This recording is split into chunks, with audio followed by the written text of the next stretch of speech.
He's got a very soothing voice. Yeah. So I just enjoy like putting it on in the background sometimes and just vibing out to him building a sweet freeway interchange.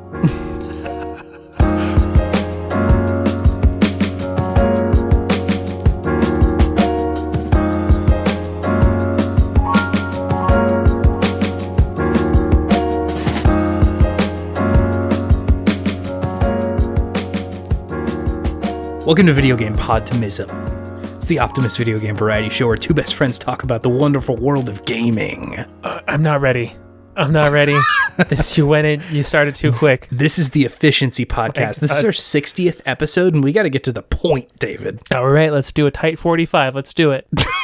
Here we go. That's just enough for our hits, and then like one song that we've been working on, and then our encore song. Pretty much, kind of what we do. It's kind of our sketch. Yeah, unfortunately enough, that is kind of it. We play the hits for about 30 minutes. We do some weird shit in between the middle, and then at the end we just say the old one and say okay, bye. Play the hits, get a little weird, say some memes, and then we out. Mm-hmm. Or if you're Kanye West playing the 2016 Sacramento show, you just played the same two songs twice, and then leave.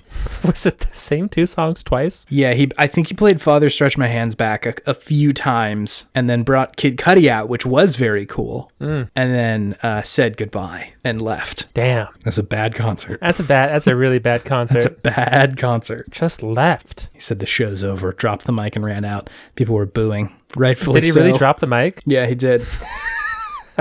You're a part of whenever Kanye West's documentary gets made, you're a part of that movie chase.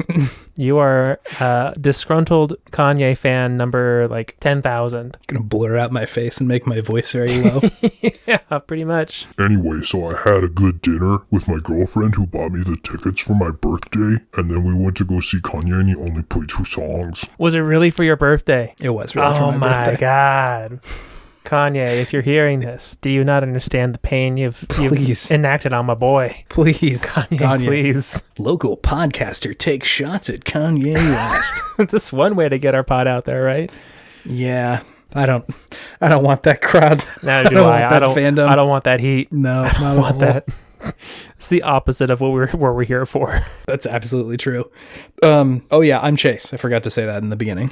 I'm David. I didn't go to a Kanye West concert in 2016 in Sacramento. Garen also went to that show. Really? He did. He went there with his now wife. Were they both disappointed as well? They were not happy about this either. Yeah, I mean nobody in the greater Sacramento area was particularly thrilled about this development. Just the biggest Kanye stan was there. Is like, that was so Kanye. That was the most so Kanye glad experience. I was here. Yeah.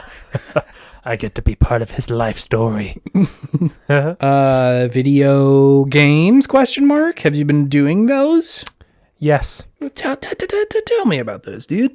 It's just Hades. It's still just Hades. It's only a matter of time until Hades absorbs every single game you're playing, and it seems that is now. Pretty much, yeah. It's just whenever I want to play games, I'm like, should I play something else? I'm like, nah, Hades. No.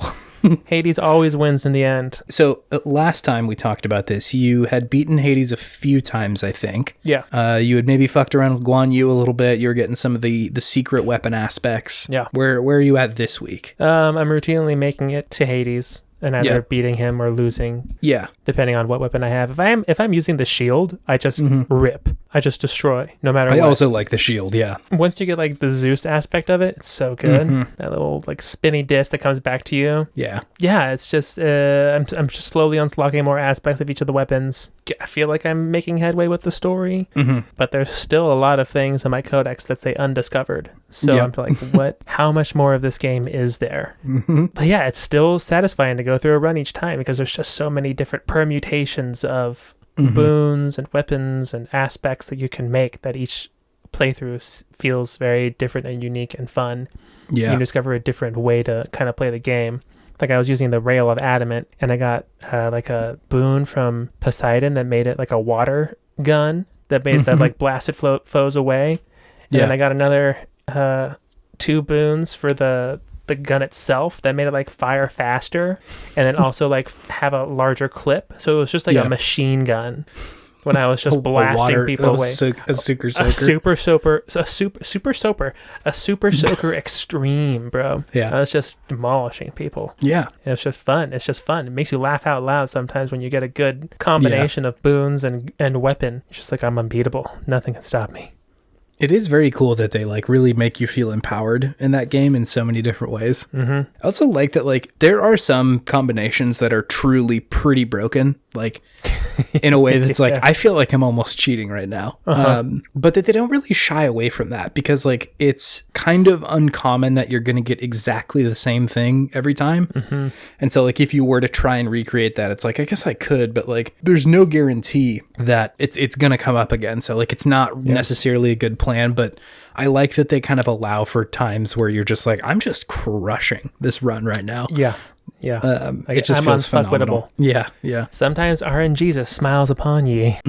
Gotta ride that wave when it happens. Hell yeah. So you've beaten Hades, so you've talked to Mom a couple of times. I'm talking to Mama quite a few times at this point. Yeah, that's good. I was like kind of surprised about that story. It was interesting to me that like, oh, her mom, like his mom is just up here hanging out. She's just chilling. She's got a nice garden. Yeah. She's just kind of alone in this verdant area surrounded by ice. It's just like, okay, you're just cool hanging out by yourself for all of time. Yeah. Wild. But no, it's an interesting story, and it's getting deeper with, I guess, Hades' role in this whole ordeal and like what his angle is. So I'm curious to find out exactly what that is. I have a good inclination as to what's going on, but it hasn't been totally spelled out yet. So I feel like I'm getting closer to the end, but just not quite there yet. But yeah, sure. Almost. Yeah, I think I was like kind of pleasantly surprised with the angle that they went with the story. We can like sort of talk about this once you've actually finished it, but like I was like pleased at that they I don't know, it was surprising. I kind of expect to play any Greek story and have it be God of War, just like sad and intense and filled with very bad dads. Sure. And like Hades is a bad dad, but ultimately I feel like it's not necessarily like a very tragic story in the way that like God of War very much is. Yeah, most definitely. So he's a misunderstood dad. Yeah, he also seems to have had perhaps a bad dad, and they talk about it in great detail usually. Yeah. So anyway, we can kind of circle back on that one. Oh Jesus, my fucking tech lingo just leaked out. I'm sorry. Circle back? Yeah, circle back. Someone's a corporate asshole. I'm just gonna go collect my salary, be a dickhead. That's how it goes, baby. Make them dollars. Yeah, well, I'm glad you're enjoying this game. It's like, I'm very glad that it is enjoyable for a lot of different kinds of people who play video games. Like, there are a lot of these roguelikes that I would be like, I don't know if necessarily everybody would enjoy this.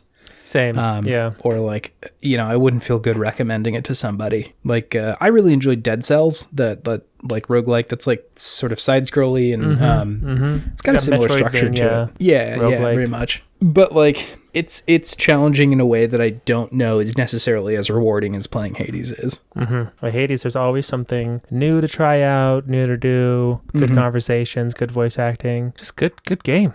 Always a little fresh. I can't emphasize enough how much I love the God mode part of it too. Like the accessibility option where you can turn on where you just get better every single run. Like, oh yeah, that's right. You were talking about that. I haven't used it, but yeah, neither did I. But like, it's so cool. I think if I remember correctly, you just get like X% stronger every run, like no matter what, essentially. Damn. And so like it does. You get the same experience of like going through, and you'll probably lose a few times, and you'll probably get your ass kicked a little bit. But like at the end of it all, you will be very, very strong. And so like you still get to experience the same thing, which I think is like both a very cool design idea and like kind of solves the problem of like, well, how do you make Dark Souls fun without it being hard? Like, you can still like do the same thing. It's just you kind of got to tweak it a little bit. Exactly. Yeah, it's good. It's a good game. Yeah, good game. So that's all you're playing right now? That's it. Just Hades. I'm a Hades boy. Yeah, I'm not disappointed in that at all. It was dog sitting, so it was just a nice thing to bring on the old Switch. Yeah, phenomenal. Bring it right over. To go video game. What about you? What have you been playing? A few games. A few games. So I talked about this a little bit last week, but I'm still playing Returnal. I saw you playing that on PlayStation the other day. Yep, still there. So I think I beat what I think is like the first half of the game. I thought it was going to be the whole thing, but I think it's just the first half. Psych.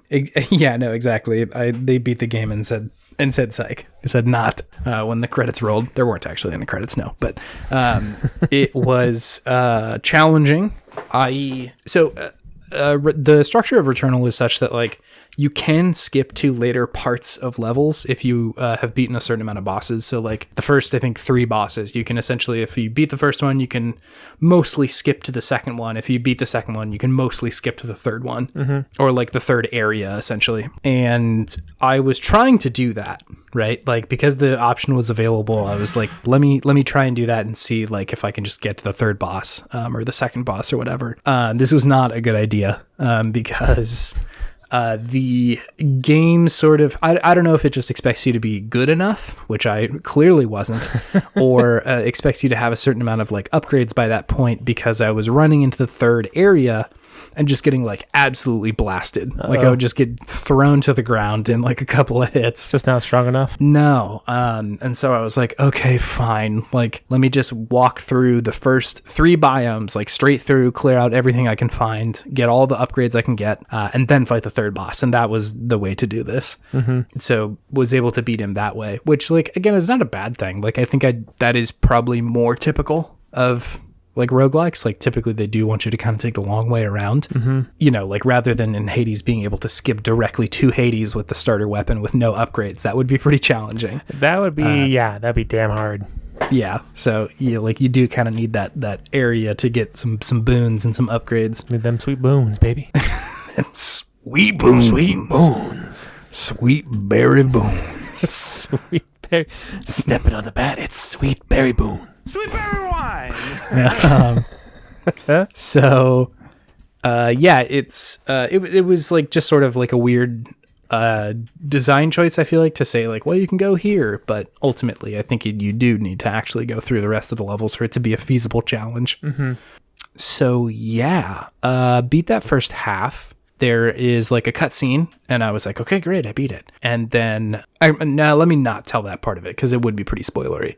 But essentially the point being, you start another loop. The world has like changed from what it was from the before, like when you were playing it the first time. And there's the levels have changed pretty significantly. Gotcha.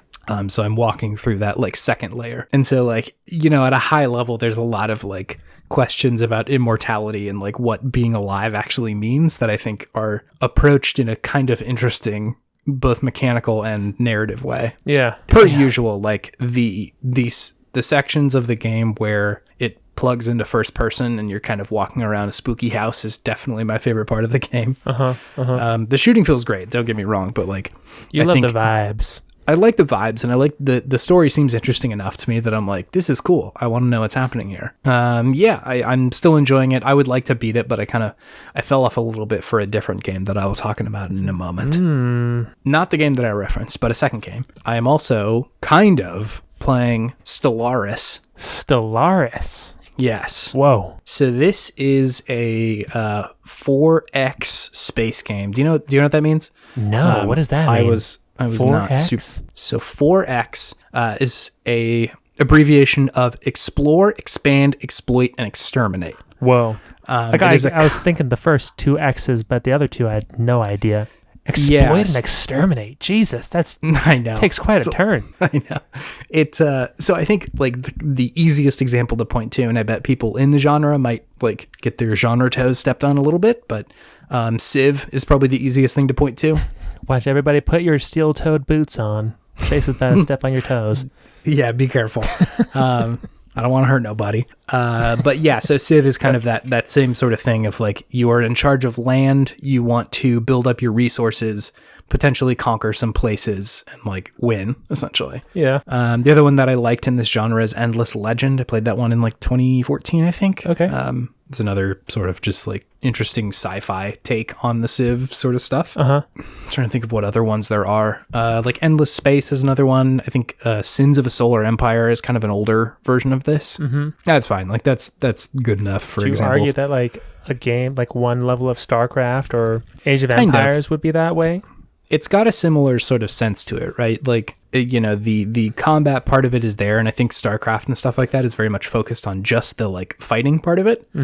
And some of these games will do that where like I don't know if people would consider this in the same thing because it's a little bit less complicated, but like the Total War series are kind of like this, where there's a lot of like resource management and army management. I think that one's more focused on like the tactics and the fighting, but there is a similar sort of like there's a diplomacy part of this video game, and there's a resource management part of this game, and that sort of stuff. Anyway, I was seeing some like buzz about it online because I think there was a expansion that just came out for it. Nemesis, I think is what it's called. Ooh. And they were talking about it, like how fun it is, and people were posting like these long text descriptions of like what is happening in their video game. And it's like, well, like I was this like necromantic society and I needed to go like kill a dying star to like my God, supply my army or whatever. And I was like, oh my God, that sounds cool. That's like pretty that metal. is like it sounds like the wilder parts of like the Warhammer 40K shit that's just like absolutely bananas stuff happening.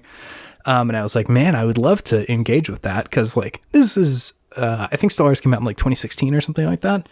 And it mostly I was just like, I don't know, like that seems like a lot of mechanics for me to get into. Yeah, seems overwhelming. Yeah, absolutely. And so I was kind of poking around and like asked a few people like, hey, do you know, is there tutorial good in this game? Like, will I be able to play this? And I got a resounding no.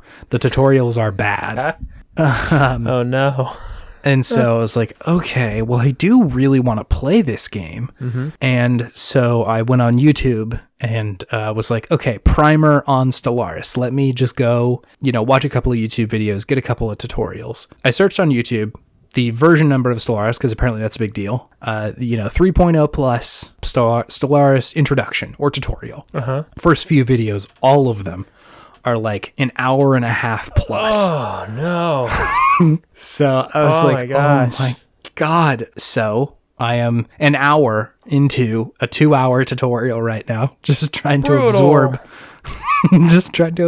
what happens in this video game. I don't know if I could do it. Yeah, I'll speak to that in just a second.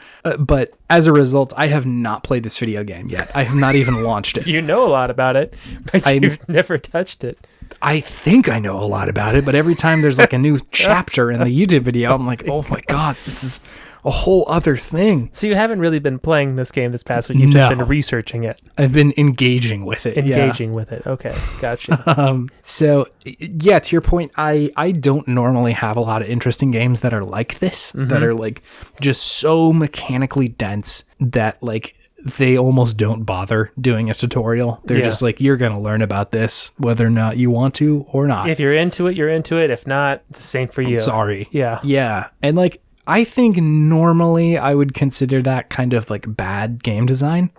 Like you probably should be trying to include as many people in your game as you should, or as you can rather. And specifically making it very dense and very complicated is probably not a great thing. And I think like more than likely the situation is just like they have built such a complex system that it is very difficult to communicate what is going on. That said, there are complicated games that are explained pretty well. So, it's not letting people off the hook, but I get why it's much easier to say like, well, I don't know, maybe you need like a 2-hour primer on this versus like Tony Hawk, Sure. Like, do the Get kickflip. in and skate. That's the thing. Yeah. So like, I get why there's a different sort of challenge there. But anyway, normally stuff like this doesn't interest me, but the stories people were telling about this game and like the like wall of texts that I was seeing of people's stories in the video game were just like so incredibly cool that I was like, man, I gotta get in there. It also is just like very similar to what work feels like to me. Wherein Chase's favorite type of video game. Well, make it feel like work. So in the bad way, I will say in the bad way, where like where there is an almost impenetrable system that you have to dig down into its like deepest parts to understand what is happening and then engage with that, having understood it. And like, I don't want to work when I get off. Like I want it to feel like I'm accomplishing work, but I don't want to actually work. Yeah. I don't want to actually flex my brain that much. Yeah. I want it to feel like I kind of am, but not like, oh God, I need to go read like the documentation on this fucking video just game. give me that dopamine when I check something off my to-do list. That's when I do a good job, like a good boy. Tell me I'm a good boy. But there's a part of me that was also almost taking this as like a challenge of like, I can understand this video game. I bet I could do this. Yeah. And like, I know that it's drawn comparisons to like Crusader Kings. I don't know if you've heard of that game, but it is also a like deeply mechanically dense video game. There's a lot of there's a big a Song of Ice and Fire mod for it. Oh yeah, sure. Yeah, I've seen some crazy outcomes as to who wins the Iron Throne, which are cool. They're pretty cool. It's pretty cool. It's fun to imagine that, and sort of like you get to see the narrative as you're playing it, right? Like there is this emergent sort of mechanic that plays out where you can interpret what's happening in a narrative way without it really doing very much to you. There's no like cutscenes or anything. It's just like, well, this happened and then that happened, but then they attacked this part of my place and then this person died, and like all that sort of stuff is really ingrained into the mechanics, and so it is very cool in that way, but just getting there is quite difficult. Yeah, learning how to drive the car takes a while. Yeah, a significant amount of time. So anyway, I hope next week I can come back to you and tell you that I have started a game of Stellaris and probably gotten beat, but we will see. I'm ready to hear. The final game that I am playing this week, David, is that fresh, hot, new Resident Evil 8 Village. Ooh. It's the fresh one. How's Freshest. How's that big old vampire? Lady D. She's Lady big. D. She's big. True to form. They delivered on her being huge. Big. She big. So it's a new Resident Evil. It's here. A little bit of history with Resident Evil. It is a survival horror series, been around for quite some time. And like my personal history around it is that I enjoyed the like first 4, I feel like, quite a bit. Yeah. Like 1 through 4 were all very, very good games to me for fairly different reasons. I guess maybe 1 through 3 are kind of similar in my enjoyment, but 4 specifically just because it was such a shift, and then 1 through 3 because they were so spooky. Yeah. And then kind of by proxy, the remakes of those I've also enjoyed quite a bit. I mostly skipped 6 and 7 because they got pretty rough reviews, and they were like, it's kind of just an action game. And you mean like, 5 and 6? Because 7 was Resident Evil Biohazard. Yeah. I think I did play 5 a little bit. That one, I think, was with Chris. Yeah, I think I played a little bit of that one, but it was definitely like more action driven. But yeah, I did not play 6. I did play 7. You're correct. So yeah, I think I talked about this on the pod maybe last year or something, about 7. And how I thought it was definitely pretty scary, but like lacked a little bit of depth that I was hoping to see from it, which is, again, an odd thing. Coming on a Podtimists show, I was like taken aback and sort of challenged to try and express that without being shitty. Chase had some criticisms. Yeah, and I think it mostly comes down to the fact that this game didn't feel like it was for me, and that's like okay, but that's something that like I definitely felt while I was playing through it, because there are a lot of people who enjoyed 7 like a lot, and so I was like, okay, I think my taste just may be aligned to those first 4 a little bit more than what they were trying to do, but I really enjoyed the parts of it that were truly scary, which definitely skewed towards the beginning of the game a little bit more than the end. So yeah, so far this one has been better for me than 7 has. I think in 7 there was like it felt like there was not actually a lot of like zombie shooting to be done, and I know it's like just more surviving. Yeah, and like I get that you got to be careful with how much you put in there, because it's kind of a very spicy seasoning. To like just keep seasoning to keep throwing zombies at you, because it risks just turning into like a shooter. So would you say it's like a ghost pepper or like a jalapeno? Yeah, I think chili flakes, pepper. Definitely like a roasted jalapeno sort of thing. Okay, so like a little bit of the bite's gone. A little bit of the bite's gone, but if you're careful to like not take out the seeds and shit, it is still going to be a little intense. I was about to say, do they take the seeds out or not? The seeds are in or out? I think in this case they have done their best to take the seeds out, but maybe there's a few still in there. They didn't try too hard to be very thorough about it. No, they're okay if somebody thinks it's a little spicy. Okay, cool, gotcha. So like in 7, I feel like a lot of what the game played out as was like just running away from the Baker family. And that is scary for some time, but I think when I'm coming to this series, usually my hope is that it is going to be somewhere between the 1 and 4 side of things, where like there's probably a scary thing chasing you some of the game, but there are also some zombies that I can sort of run away from or shoot at or be chased by or whatever. Yeah. Because I think the excitement levels from 7 were like, oh my God, one of the Baker family is chasing me. Okay, now it's fine. And there's a puzzle. And like, holy shit, dad's coming after me with a chainsaw again. Okay, now it's fine.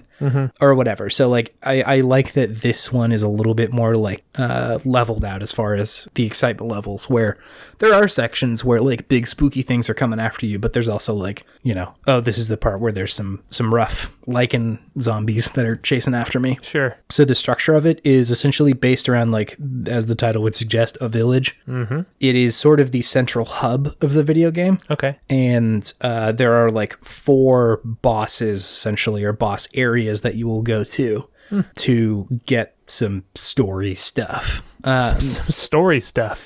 Yeah. Got There's that like story stuff there, baby. there's an item that you're collecting, which is like pretty grim. And like, I don't want to spoil it, but it is a little rough. And you're supposed to collect that as a way to like progress the game. Okay. Anyway, so point being, you're kind of coming back to this village pretty regularly. And it also has allowed them to like diversify the tone a little bit. Like, because the village is sort of this central place that kind of plays out a little bit like a Resident Evil 4 or something, where there's like zombies around and the villagers have turned and you're fighting them. And there's like a lot of exploration that goes on in there. Like, there's just a lot of nooks and crannies to get into.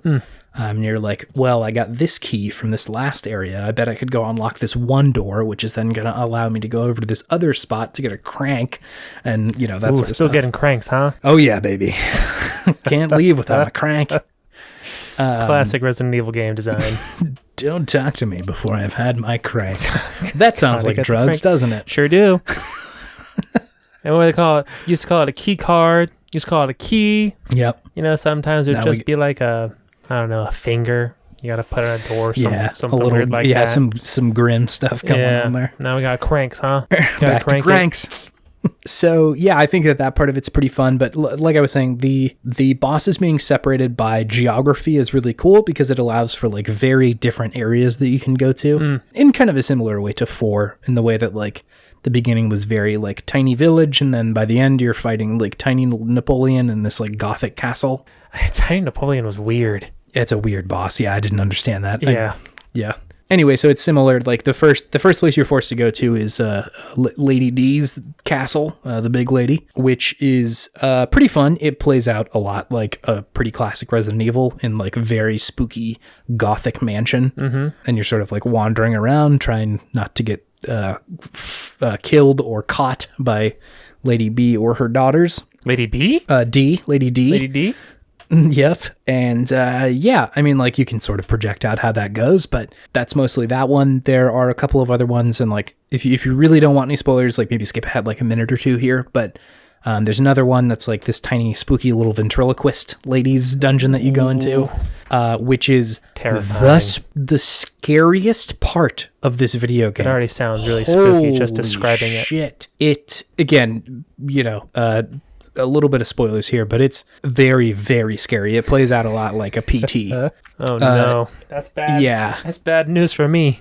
They take away your guns, and it's essentially just like kind of a puzzle area that's like spooky and moody for a little while, and then there is like a genuinely shocking and frightening enemy that starts coming after you that is like rough stuff, David. Oh god. I was also playing with headphones on, which was a mistake. Never good. Is it as scary as those shambling things in Resident Evil 4 where you have to shoot them with the... Is it worse? I think it might be worse. Ooh. They tension build for like probably 15 minutes where essentially you walk through this like house and there's like no items, there's nothing in there. It's just like some like dolls that are kind of wandering in like a very otherwise normal house. You go down into the basement and like bad shit happens for about 15 minutes, and then like the lights go very dim and you can really only see like maybe 5 to 10 feet in front of you. And then there is a just shambling horror that is... Shambling horror? Would you feel better if I told you, or do you want this not spoiled? No, for you? I don't want to. I'm probably going to play this at some point. Okay. Yeah. It is frightening. I'll get scarred on my own time. Yeah, it's a lot, which I really liked. It's I feel like it is easy for a horror game to sort of shoot itself in the foot and not actually be that scary. Mm-hmm. But it is like video games can be so much more terrifying because you are kind of in control. And so like, yeah, video games are way scarier than movies. Yeah. When you're watching a movie, it's a very passive experience. And like, you can kind of just disengage from it mentally. Yeah. Versus like in a video game, it's terrifying. You have to engage with it if you would like to not die in the video game. It's much more visceral. Jesus. So there's some rough parts in there. I didn't find a lot of the Lady D's section to be all that spooky, which was fine. Like I don't need it to be terrifying in every moment, but like, yeah, it's when they choose to do horror, I think they can do it really well. Good. Okay, so Ethan Winters is the main dude in this game. Sucks. He sucks? Not a good protagonist. He's boring? Yeah, he's like very boring and like kind of quippy in a way that like is really unmatched with the tone. Sure. Is he the same guy from Resident Evil 7? Yes, he is. Okay. I also forgot a lot about what happened in Resident Evil 7 and was like really confused when Ethan was just like regenerating. That's a thing he can do? At some point his hand gets like fully cut off and then he just like sort of reattaches it and puts some juice on it and it's like fine. In Resident Evil 8? Yes, in this one. Now it was like, what? Some juice? Yeah, it's like some of the healing alcohol that you pour on wounds and shit like that. Some Miracle Grow? Pretty much, yeah. And like, so I like had to Google like, can Ethan Winters regenerate? Like, what the fuck? And I was like, oh yeah, there's a thing in Resident Evil 7 about that. There's like some good moonshine or something that the bakers make or something? I think he got like somehow infected, but then like cured or something. I don't exactly remember what it was, to be honest, but yeah, it's weird. Hey man, if you can reattach that hand, that's sweet. It is Saves pretty you cool. A series of surgeries, that's for sure. The downside of a lot of Ethan's ability to regenerate is that the game creators have taken full liberty with just kicking the shit out of Ethan throughout this game. This guy really takes a beating in this game. Do you have quippy remarks if like his hand comes off or his leg comes off? There were a couple of spots where I was like, are you going to say something right now about just getting totally fucked? There's a scene early in the game where, I think this is in one of the trailers, so I don't think this is really an issue, but Lady D's and her little vampire daughters like put little hooks into Ethan's hands and like string him up by his hands. God. Which like, I'm like, come on guys. But they do that. And then to escape, Ethan just sort of yanks on his hands and pulls the hook through his hand, which is pretty gruesome and pretty intense. Ill-advised. Ill-advised, not a good call. But he's Ethan Winters, so he can just sort of regenerate that part, I guess.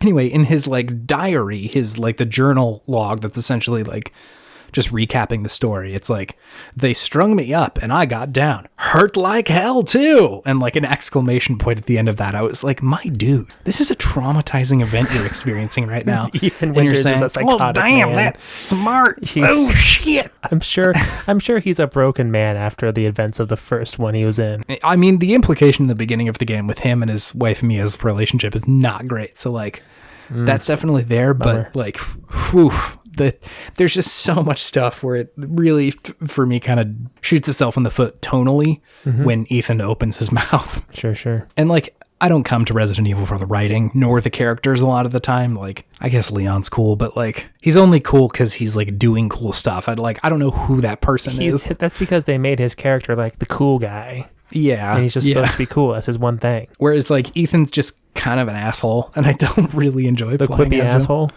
Yeah, so that's part of it. And like, again, I feel like such an old head saying this, but like, I kind of don't need him to get just like maimed and fucked up throughout the video game. It's a way to move the story along. Like, you can get captured by the bad guys and it's not like game over, but it does happen quite a bit. And so like, I'm just like, okay, how's Ethan going to get fucked up in this scene? Just seems gratuitous. A little bit. Yeah. It's like kind of like torture porny sort of stuff. Bummer. Yeah, so that part of it's not great. But overall, I think there's a lot to love in this video game. Cool. Anyway, David, this is all going to bring me to my Podtimistic thing of the week. Let's hear it.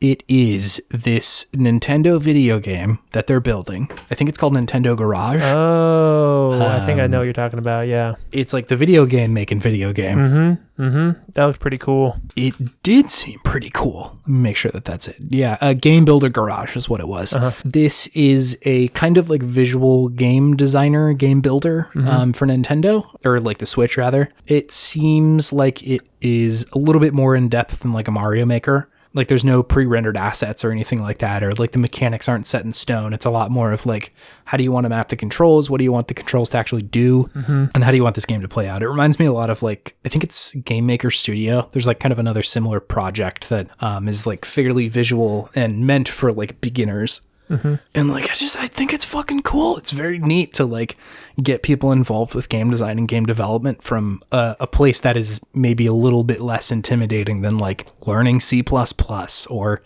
okay, I need to learn C# to figure out how to build in fucking Unity or whatever. And like that stuff is really kind of impenetrable sometimes, but just being able to drag and drop and be like, here's my little dude I drew. And when you press A, he's going to swing a bat or whatever. Great. Yeah, I think give me that. It is a very cool thing, and like I think allows people who wouldn't otherwise have access to like, you know, Python courses or something when they're 10 years old. It allows somebody to like kind of just rig something up and feel like, oh shit, like I made this, or like I can prototype an idea or something like that. Obviously I'm biased, right? Like this is your wheelhouse. This is the bread and butter. And so like I appreciate that they are taking a different approach to game design, because it can be very intimidating, and like you have to have kind of a technical high bar to be able to even start, right? Like I think there's a lot of people who otherwise would be interested in game design, but they run into the wall of having to develop a game, which is like challenging. It's not easy. And that's also sort of a hard thing to approach. So anyway, I'm incredibly hopeful for like somebody to just blow my socks off with like, here's this thing I made. And it's just some fucking 10-year-old who's like, I had a cool idea and then made it. And that was the thing. So it's better than God of War. Yeah, exactly. It's the sequel, God of Peace. No God of Peace in the Greek pantheon, Chase. No, it's true. So yeah, that's my Podtimistic thing. David, do you have something fueling your sense of Podtimism? I do. Week? Can you tell me? It's more specific this week. So it is a YouTuber, goes by the handle Target, and the A is a 4. Okay, and his whole thing is that he just designs and builds cities and city skylines and gives tutorials. Hell yeah. And he's just like a chill homie, and it's just super into the game. And he makes really amazing things, and just watching him design a city is just pretty interesting to see how his brain works to make things function the right way.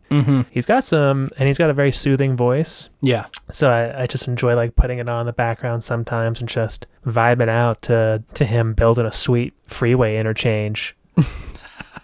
Like making a cool like mountainous village, and just see how he makes the road structures and stuff. Do you know what this dude's background is? Like, is he just really into this game? I have no idea. I know that there are like actual city planners who will post YouTube videos of themselves doing this, but I didn't find them as engaging as this guy. Sure. Because he's also about like, does it look aesthetically pleasing? He's not just about like, how functional is it?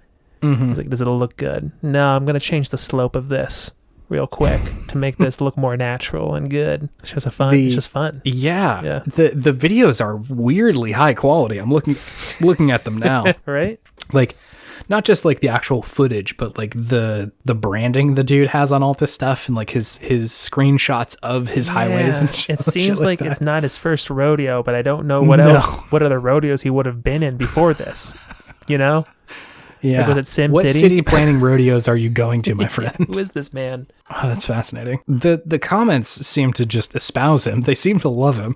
I mean, he's a really laid back guy, and just makes really cool cities. It is pretty interesting. I felt like when I was playing City Skylines, most of my development was just trying to get by. Like, let me just solve whatever problem is directly in front of me. Once I watched his videos, I realized that I was just a caveman beating at a keyboard when I was playing this game, just a fool. What I could have had. Dude is like building out many different parts of the city before like really even doing anything. Yeah.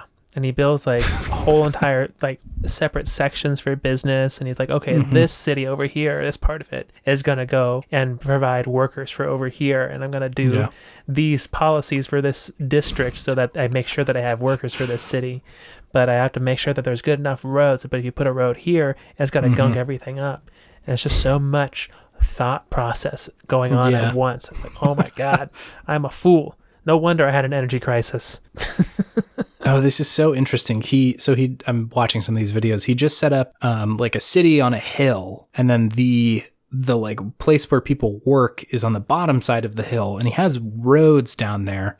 But he also just set up like a footpath that people can walk down to get to the working areas. Yep. So smart. Yep. Like, he knows, because apparently there's people who will just choose to walk to work, and that keeps your roadways clear.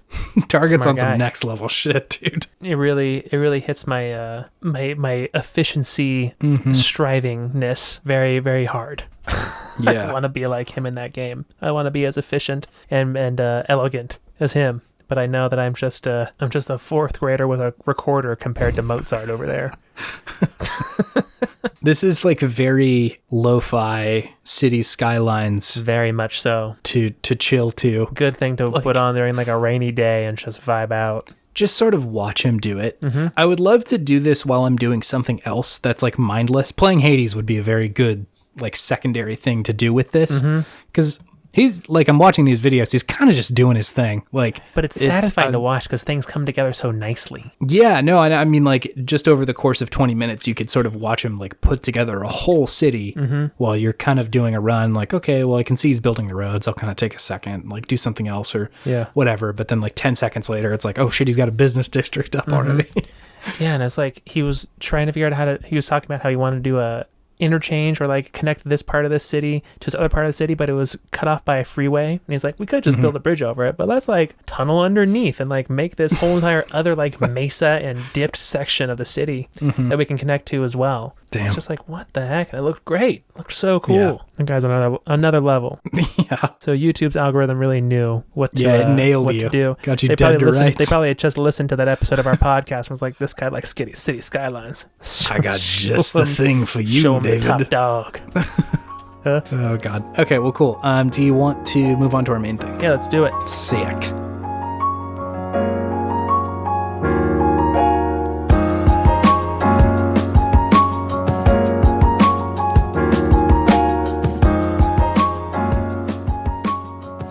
So, we did a list week last week. We did. Which was fun, but we got to get back to good games. The bread and butter. The segment where we talk about the okayest and at this point good video games of yesteryear. Go over what that game was and then gush about all the things that we love about it. And we have one that we sort of mentioned in passing last episode.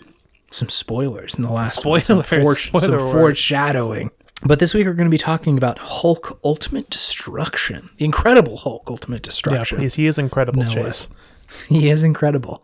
And so is this game, as it turns out. Yeah, you said you had played this back in the day, right? I definitely played it. This was a Gamefly game. It was good. Definitely a Gamefly game. That makes a lot of sense. Perfect Gamefly game. Yeah. It is really. Like, it's a very good example of, like, kind of a B video game.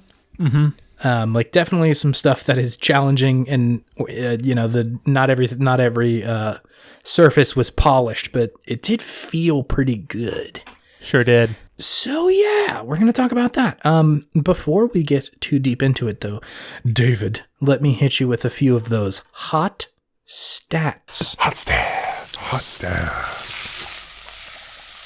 So, the Incredible Hulk Ultimate Destruction came out August 23rd of 2005 for the Xbox, GameCube, and PlayStation 2. An interesting era, I feel like. I'm not sure that we've covered a ton of games specifically from 2005. Definitely this like in-between era where like the 360 wasn't quite out yet, the PlayStation 3 wasn't out yet, and neither was the Wii. But it would be soon, and so there's this, kind of lame duck. Yeah, an interesting lame duck session where they figured out how to make games look good, and so they're just kind of playing around with the mechanics. This game was made by Radical Entertainment.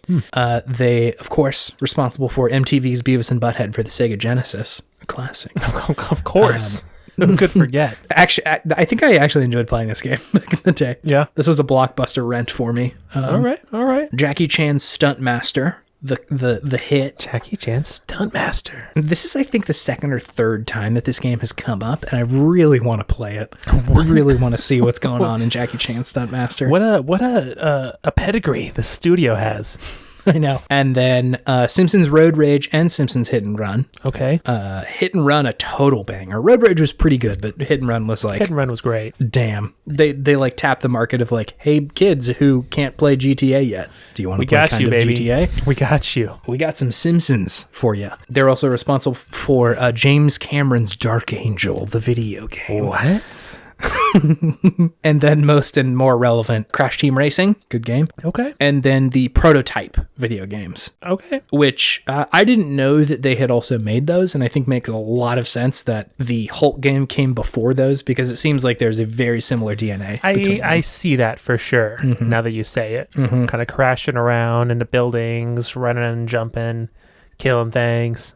Yeah, traversal being a pretty big part of the video game. So yeah, they also did a little bit of work on Destiny. They obviously, aren't Bungie, but I think they had somehow helped out in the development. There wasn't a lot of sources on what exactly they did. So yeah, I do have a review from Joe Video. They're back. The king has returned. You best watch that throne from me.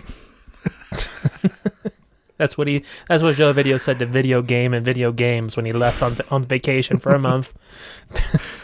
He said, "Don't let me into my zone. Don't let me into my zone." More Kanye. Chase, are you okay with that? It's been a long time. The wounds have mostly healed. It's been 5 years. So I've taken Joe Video's review, which I believe is in French originally. I've run it through Google Translate through as many languages as I can find, and ultimately arriving back in English. So I have mangled the shit out of this review. And here's what they had to say after we've destroyed it. Joe said, "The limits of ultimate destruction and beautiful gameplay are limitless. I received the correct information from Peru. To me, a combination of skills..." I know, very relevant. To me, a combination of skills in video games is no longer available, and Spider-Man's soul is a little familiar. Unfortunately, the lack of functionality, customization, incompatible camera uploads, and high resolution can solve your imaging problems. And it's going to get a little blue here for the next part. Parts of the bed became a problem, but a good opportunity to discuss it in depth. 65 out of 100 from Joe on this one. It's going to get a little blue? It's a little, little bedroom humor for you. The blue, though? Yeah, is that a thing? Blue. Is that a thing people say? Yeah, let's see. About to get a little blue here? Maybe. People don't use this word. Description. Let's ask Garen. He's going to law school, so he is the foremost expert in all things linguistic. Garen, send us postmarked letter to VGPodtimism in Seattle.com. Why is this so hard to find on the internet? I think it's not true. Well, Joe, I apologize. Have you been saying this? I mean, it still could be true. Just because it doesn't show up like the first thing on the internet doesn't mean it's not true. It's okay. Did you hear me how I described my affection for Target? How I sounded like the kid who's like, have you ever had a dream where you could I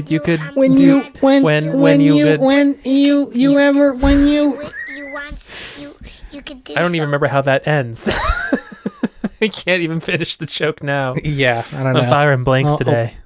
I'll put it on. I'll put it in here so that people know what we're talking about. Although I assume anybody who's on the internet knows what this is. Anyway, so that's what Joe had to say.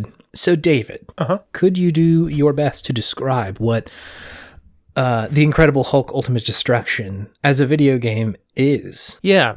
So imagine Grand Theft Auto, but you're the Hulk. It's a sandbox game. You're the Hulk, so you go around and you smash things and you throw things to smash things and you jump on buildings and run up them while you're also simultaneously smashing them. You smash stuff. There is a small RPG element to it where you can get smash points, I think they call it. Yeah, I think that's true. To upgrade your character and get new combos or moves or anything like that. That was a pretty common thing to do back in the day. It's kind of like those Lord of the Rings video games that they had. Yeah. So yeah, it had a little bit of that progression element as well, so you could smash things better as you go on, and make bigger jumps as you go on. Yep. But no, the main draw was you're the Hulk. It's a sandbox. You can kind of jump and destroy anything in quotation mark that you want. I think that's pretty much it. Yeah, like it's open world game. There is a story, which I will get to. It's shocking. I feel like the story is a non-starter. I thought this too, David.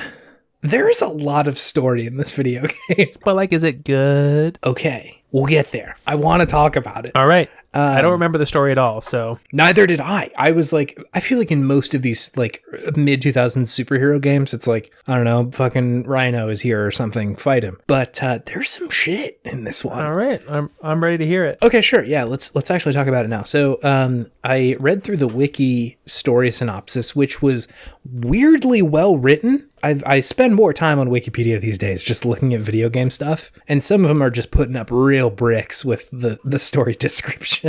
Whereas this one was like, somebody was flexing this day. They were definitely Somebody was flexing. They were like writing it from memory and were like being quite evocative with how they're describing it. I've tried to summarize about the first like 2/3, and then I'm going to leave a little bit at the end so we can read some of this very good writing. So essentially the beginning of the game, it boils down to like Hulk is being Hulk and is like out in like what they call the Badlands, just doing Hulk stuff. Hulking around. I think pretty typical Hulk story of like, I'm not meant for society. I'm too dangerous. And so I think Bruce Banner is trying to find a way to cure Hulkism. And yeah. Are you or a loved one affected by Hulkism? Mesothelioma. Yeah, you may be entitled to financial compensation. So, yeah, he's like out there just kind of like isolating, trying to do his Hulk thing, and like has mostly already decided that he's like no good for society. Sure. His good friend, Doc Samson, is like, hey, dude, you good? And Hulk is like, no, I'm not. Chill. Then after that, the NSA proceeds to blow up Hulk's house. Sounds about right. It was this part of the NSA called the Division. Unrelated to Tom Clancy. Just the Division. That's the it. Division. Boo. Evil part of government. Division. So it's a part of the NSA that is like apparently not chill with Hulk. It's like against mutants, I think. They're suddenly very mad at Hulk. And then the two bads, Emil Blonsky and General Thunderbolt. No, is it Thunderbolt Ross? Yeah, his nickname is Thunderbolt, I think. Yeah. So General Thunderbolt Ross are the two dudes who show up trying to fuck up Hulk. Hulk initially beats the shit out of him and then like runs away to wherever Doc Samson is. Emil is like very mad that he wasn't able to catch Hulk, and so he accidentally blasts himself with gamma radiation, which is like gotta blast it. Gotta blast.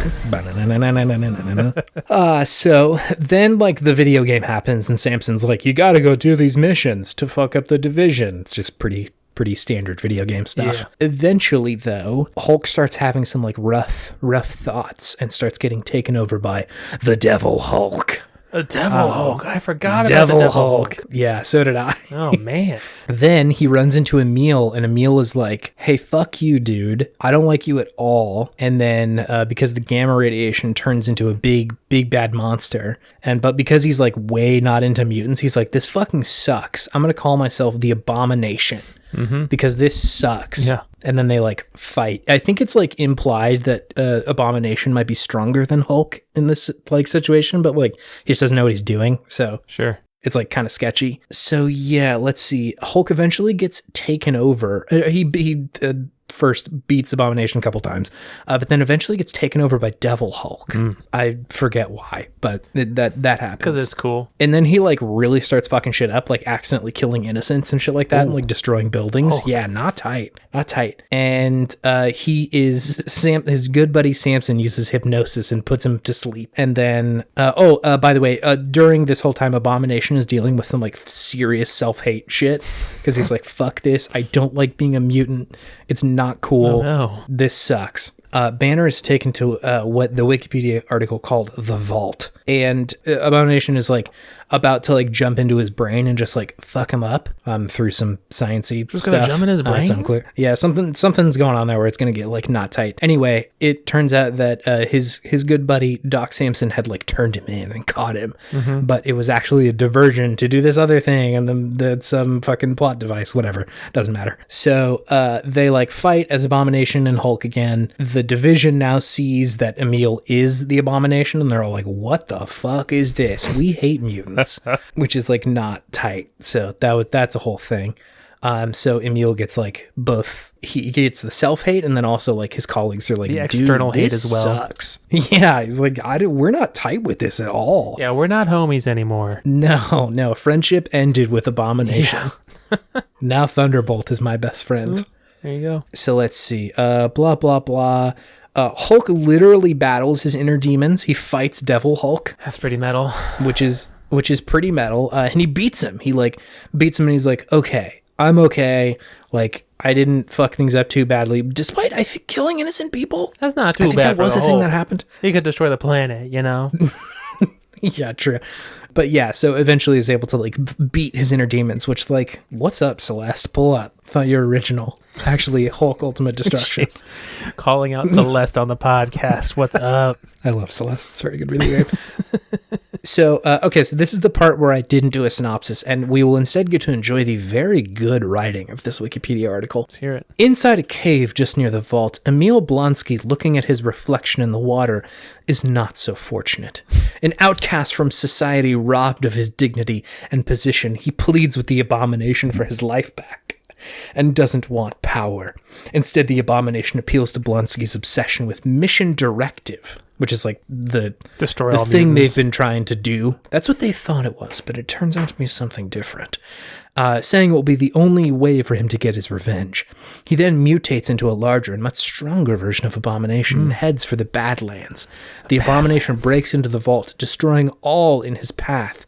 The Hulk follows, expecting a fight, and is surprised to see the heartbroken Blonsky cradling the dead body of a heavily mutated woman. Whoa. In tears, Blonsky reveals that Mission Directive was his pregnant wife, Nadia. Early in her pregnancy, Nadia was diagnosed with ovarian disease, and Blonsky exposed her to gamma radiation in hopes of curing her. Instead, it transformed her into an aquatic mutant, and his reasons for obsessively pursuing the Hulk were in hopes of learning how to control the transformation and change her back. Oh my god! Banner tries to comfort Blonsky, but instead Blonsky, having lost everything he loved, blames Banner for his misery and transforms back into the highly mutated Abomination, vowing to, quote, return the favor 1,000 times over. Highly mutated. All fucked up. It ain't good. All sorts of fucked up. The Abomination heads for the local dam, as during his tenure with the Division, Blonsky deduced that the destruction of the dam would destroy the city before it could be evacuated. Both the Hulk and Ross Division forces pursue the Abomination, and they have a final battle atop the dam. After being beaten by the Hulk, which sees Hulk incapacitate Abomination with a throw, making him land on his neck, followed by the Hulk then grabbing his head and throwing him into the wall of the dam. The Abomination plays his final card, quote, "You didn't win, Banner. Nobody ever wins when you're involved. When they print the morning edition, do you know what the headline will say? No survivors." With the final whisper of Nadia, the Abomination smashes the dam apart, disappearing under the massive wall of water and presumably drowning. However, Blonsky is denied even a Pyrrhic victory, as the Hulk creates a landslide to stop the flow of water, saving the city in the nick of time. Despite this heroic act, Ross sees to it that the world blames the Hulk for the dam's destruction. Samson laments this turn of events, and he and Banner were nearly successful in curing Banner. Samson offers his help again, but Banner turns him down, as the world will never trust the Hulk, and he sets off on his own. The game ends as it begins, with the Hulk rampaging mindlessly across the Badlands. The story of this video game, David. I remember none of that. Neither do I. Absolutely zero. I watched all the cutscenes, and like, it is pretty nuts. Like, it looks like just an unassuming fucking PS2 video game, but then like right there in the middle, they're like, but actually, like, what do you hate most? This is a story of grief. Yeah, like dude is just trying to bring his fucking wife back. Yeah. And like, would you like turn yourself into the thing that you hate the most to like protect your loved ones? Would you accept help from someone you hate? Fucking like, comic books, man. crazy. Not to mention the bad ending. Hulk is like, well, shit's fucked still. I guess I'm just gonna go be out in the Badlands. Gotta go rampage a little bit more. Like can you do? The land's so bad that I live in it. I'm also bad. This land is for me, the Hulk. Bad Hulk. Bad Hulk. Although he did beat Devil Hulk. He's a bad Hulk. But like bad is like, oh, that's a bad man. I wonder if there's an image of Devil Hulk that I can pull Devil up. Hulk is a thing in the comic books. It sure is, isn't it? Yeah, he's all over the place. Anyway, so like, whoa. Video games? What are you doing? 2005. We're not doing story here? yet. Yeah, that's wild. I did not think the story. I did not remember the story being that intense at all. No, me neither. And like, it is absolutely possible that like, as a, I guess, 14-year-old, I was just skipping the cutscenes, and I was like, yeah, because that's what the game is literally called, right? Like Hulk Ultimate Destruction, beat shit up. The ultimate destruction was Emil's psyche. Yeah, it's Emil's soul. The ultimate destruction of Emil and Hulk, both of them just like losing their self-confidence and losing themselves to the grief. Gotta lose yourself to your mutant self. Yeah, nuts. I think that in general, like Hulk stories typically are very good for ones where there's a lot of like self-doubt and self-hate, because like turns into this like destructive dark person. Yeah. And so it is pretty interesting to tell that story, but I was like really surprised that they were trying to do that on the GameCube.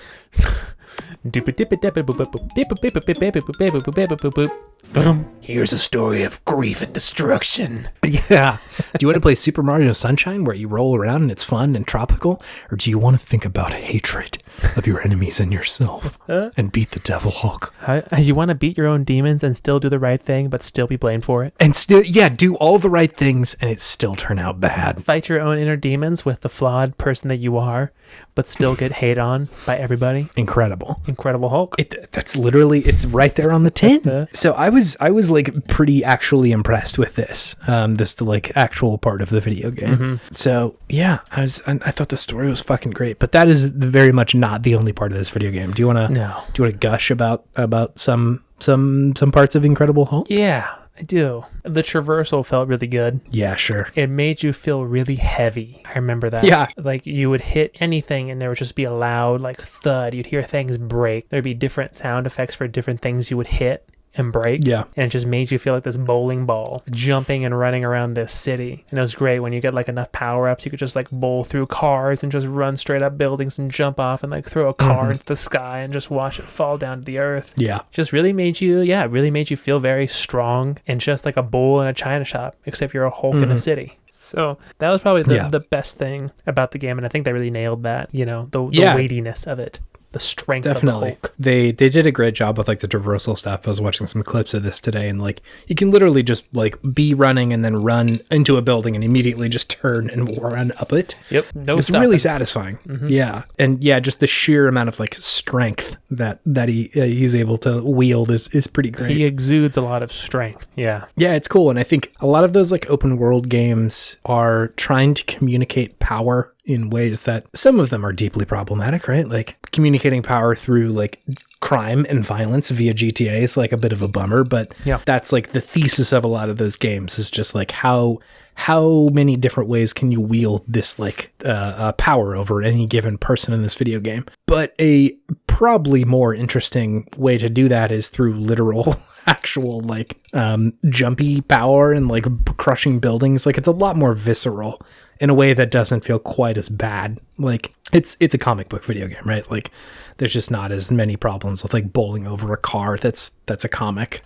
So yeah, I think they communicated that really, really well, and like it's just good. It feels good in the video game. Feels good, yeah. Jumping around crushing things with your Hulk feet. With your Hulk feet. Hulk feet. Hulk feet. What is the energy coming out of this right now? What feet? What does Hulk feet mean? Are you doing a Metal Gear thing, or are you doing like a sexual thing? Porque no los dos metal. Big feet. Big Hulk feet. Grande pies. Yeah. I mean, like, the internet and feet. You know how it is. Yeah, the internet and feet, you know how it is. I don't know how it is, actually, Chase. Do you care to elaborate? The internet loves feet, man. I love them feet. That means nothing. This is very questionable. This is taking a questionable turn, Chase Albee. I don't know what's going on here. What you do on your free time is of no concern to us or the audience. But, if you want me to send you some feet pics, I'll do it. People pay good money for that, David. They sure will. And I don't call it free time. I do call it feet time. Feet time. My free time is feet time. Same thing, baby. This is getting weird. It sounded like a weird Brockhampton lyric. That sounds like a Brockhampton lyric? Just a weird, throwaway Brockhampton lyric. Why Brockhampton? I don't know. I can't clock exactly why that one is so specific. Was it the way I said it? Kind of, yeah. The inclination is there, but I feel like Brockhampton are weird enough to put a line like that in one of their songs. About foot fetishes and how, they're not a big deal, how a lot of people have them? Yeah, it's either that or a Tyler lyric, like an early Goblin era. Yeah, that could definitely be on Goblin, him talking about feet. My free time is feet time. I don't know why that's so funny whenever you just say something in the Tyler voice. Just that low gravelly voice. Can't do it as well as the you. Dude's he's got a voice made for music. He sure do. So let's see. I was just surprised at how cool the verticality was in this video game. That kind of ties into the controls and the motion being good. Mm-hmm. Like we were sort of mentioning yesterday, verticality adds a lot to these open world games, and it was at a time where people were like, "Oh shit, up is a direction too." Yeah, we can go up now. We have the processing power. Yeah, we can do it. It doesn't just have to be a 2D plane. Mm-hmm. So yeah, I thought that was really cool. There's a pretty good map integration too. I was looking at this where you can essentially go to these spots where Hulk just does a very good jump and fast travels to another part of the map, which I think is quintessential for these open world games, especially in that time where running might not necessarily be super fun. Yeah. Despite the traversal being actually pretty good. So yeah, I think that part of it is really cool and at the time felt quite innovative to play. Mm-hmm. So yeah, I think some of the camera stuff was a little rough, but it's 2005, I guess. What are you going to do? 2005, baby. It was a different time. Yeah. 16 years ago. Ooh. Yeah, baby. That was that sound you just heard was my bones turning to dust. This is the Raiders of the Lost Ark scene where you're just melting into human goo while you age. Pretty much. Yeah. Feeling 30 and hurty. 30, hurty, and dying. Didn't even rhyme. I don't have time. I don't have time. I'm dying. 30, hurty, and dying? That's close enough. That's kind of an end run. So yeah, what do you want to mention anything else about Hulk Ultimate Destruction? I feel like I took a lot of time talking about the story. No, the story was great. The progression was good. The smash points were yeah, true. Unlocked some sweet skills you could do. That was always nice. But really, I think that's it for me, to be honest. The jumping, the verticality, the destruction, being able to throw things as the Hulk. It's just good. It was a blast. It was quite good. I feel like there was almost a jovialness with which the game presented how fun it was to blow shit up. This was definitely in the time when they're look at how many things we can let you destroy now. Yeah. And in a way that didn't feel bad, in a way that was just hey, look, it's a video game. What we're doing right now is a video game, so it can just be fun to throw cars as the Hulk. Not like nowadays where it's if you kill somebody, you see each of their individual limbs fly off and you can see their fingers getting severed individually at each joint. You're oh my god, this is too much. It's too Franklin, much. No. Franklin, no. The Last of Us was brutal. That was a brutal experience. Oh god, dude. Yeah, when you start naming these people, and then I can hear the pain in their voice as one of their good friends just gets murdered in front of them, that feels bad, man. It feels bad. It doesn't feel good at all. That's like the There Will Be Blood of video games. Never do I ever want to replay that game. Same as I never want to rewatch There Will Be Blood, because it's just such a painful experience to watch that movie, despite it being so well made and good. We're coming up on the year mark of that game coming out, and then also talking about it. It was a challenging little run. I went camping shortly after talking about that. and just like flashbacks to the game. I just like reflected on my time. There was like, so like, this is absolutely off topic, but I'm not much of an outdoorsman. And the people that I were going camping with, they were like, let's go on a hike. And I was like, actually, I'm going to take a nap. And so I did that instead. Nice. And like woke up probably after an hour. They were gone for a handful of hours. And I just like, we were camping next to a river. And I was like, God, the game was so fucked up. It was so definitely absolutely You couldn't go challenging. on a hike because you were still dealing with your trauma from the game. I was just thinking about Joel, baby. Oh, God, that was brutal. So rough. Never look at a 9-iron the same way. No, absolutely Spoilers, not. sorry.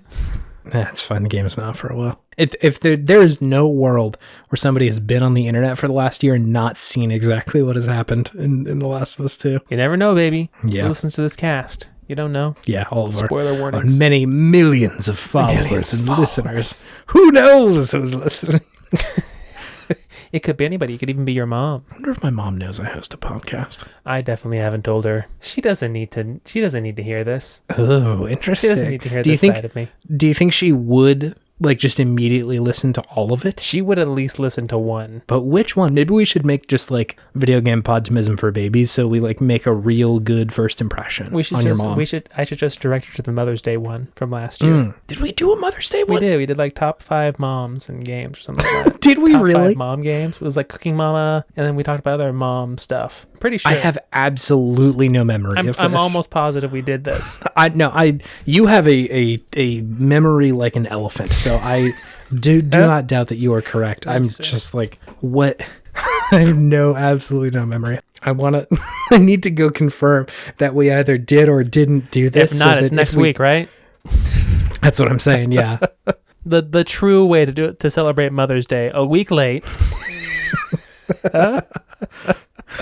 Oh my God. Like the bad boys we are.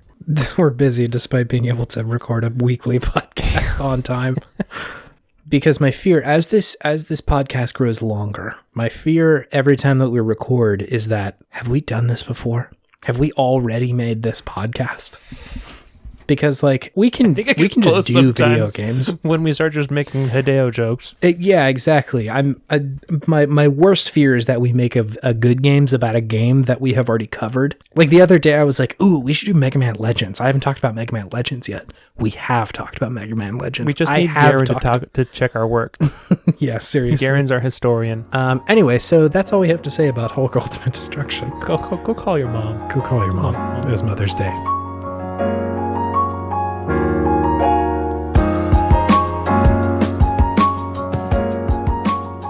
We are on the website https://www.twitter.com. We are at /podtimism if you want to go directly there. We will talk to you if you would like to talk to us there. Yeah, that's all. We have a Twitter. Come berate us with questions or whatever. Hit us up. Or don't, you know?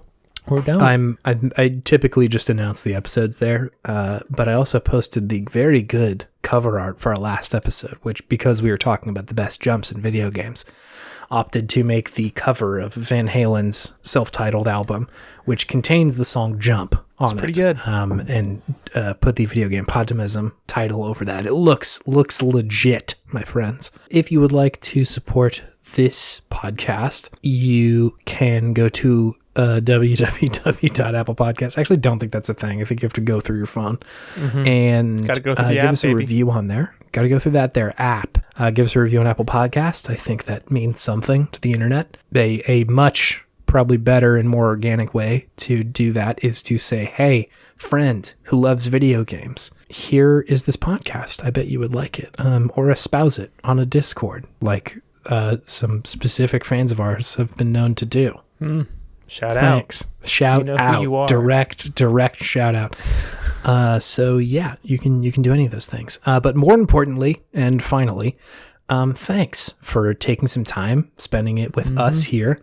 Listen to us talking about Hulk and video games and probably Jerry Seinfeld. I don't remember what the last hour and a half is contained, but Jerry was probably in there somewhere. There's a good chance, unfortunately. So, yeah, thanks. We really appreciate you being here and spending your ear minutes with us. These two bozos. These two bozos over here. David. Yeah. Do you have any gaming wisdom kicking around up in there? I do. Would you like to share it with the audience? Yeah. Everybody feels like the Hulk sometimes. Yeah. You just want to tear your clothes off and rampage in the Badlands. Because people are blaming you for things you didn't do. You're misunderstood. You're hated for no good reason. Sure. Your loved ones look at you funny. Strangers on the street look at you from the corner of their eye, all sideways. Yep. But you know deep down inside who you really are. In those moments when you want to Hulk out, just take a deep, deep breath and take a good Hulk inwards. Look at yourself. See what's up with that devil Hulk. Yeah, see what's up with that devil Hulk. Maybe fight your devil self for a bit. Suss that out. Suss it out. See what feelings he's got. See how it do. Maybe do it on a Tuesday. It'll do good for you. See how it do. Maybe punch a pillow. Take a hatchet to some wood. Yeah. You know? Just get it out. In a productive way. In a productive way. That doesn't involve rampaging through the Badlands. Although I guess if the Badlands are uninhabited and you're just kind of running around, like... Yeah, it's true, but it's just a bad look. The tone is not so great. Hey, I'm taking off. I'm going to go to the Badlands for a couple hours. The Badlands. Turn into a monster and run around for a little bit. I'll be back. Don't wait up. If only that was a socially acceptable thing to do. Hey, going out. See ya. Where you going? Badlands. Why? Rampaging. Feeling bad. Rampaging. Gotta get my devil out. Gotta get that devil Hulk through. Gotta see what's up. Work on yourself. Work on yourself. Beat the shit out of the devil Hulk. He's a real bastard. Yeah, he's a real bastard. No one likes him. Not even devil Hulk likes him. Not even devil Hulk likes devil Hulk. Just gotta teach him. Maybe that's what devil Hulk needs to work on. Is loving devil Hulk, despite being called the devil Hulk. First things first, I will just be known as Hulk from now on. I'm just inside Hulk. I'm emotional Hulk. I'm emotional Hulk. Please don't make me the devil just because I express my emotions. I mean, I think he was evil. He was evil. Anyway, so do that and work on your own emotions. Yep. Probably don't go on the rampage. That's probably a less good part of that. Unless it's with Dwayne "The Rock" Johnson. Then feel free.